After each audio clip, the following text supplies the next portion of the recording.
Молдова подписала соглашение об ассоциации с Европейским Союзом 27 июня текущего года. Что этот документ даст простому жителю нашего региона? Какие плюсы и минусы мы видим в подписании данного соглашения? И чего опасается наш народ? Что люди думают по поводу подписания соглашения с Европейским Союзом? Об этом мы расспросили жителей нашего города. Народ знает, что это такое. Нам никто ничего не сказал, какая сторона хорошая, какая плохая.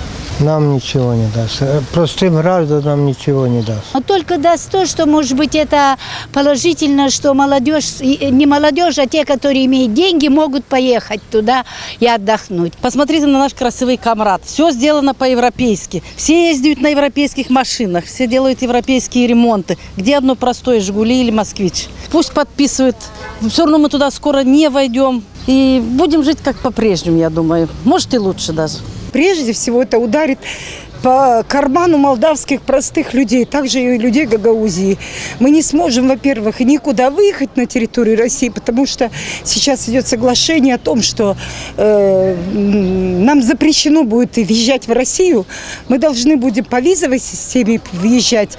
И также нам будет отказано в предоставлении работы и патентов, и разрешения на работу, и всего, что грозит нам. Главный вопрос, который сегодня интересует граждан Молдовы – насколько реальны обещания европейских политиков? Будет ли, например, предоставлено больше рабочих мест? Повышение пенсий? Задаются и другие немаловажные вопросы.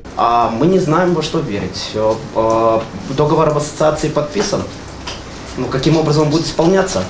Какие будут механизмы контроля и мониторинга исполнения всех тех пунктов, которые расписаны?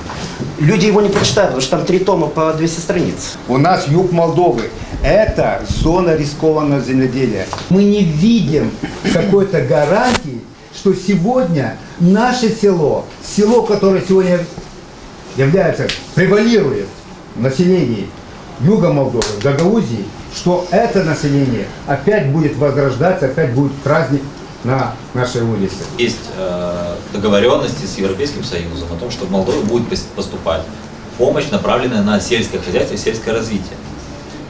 Через эти все истории прошли многие страны, которые сейчас находятся в Евросоюзе, и Польша, и Хорватия. В Хорватии до сих пор с этим проблемы, с сельским, кстати, хозяйством. Вопросов у населения много, поэтому граждане нашей страны хотят получить на них ответы и гарантии того, что страна действительно идет по верному пути и строит демократическое общество, где защищены права всех граждан.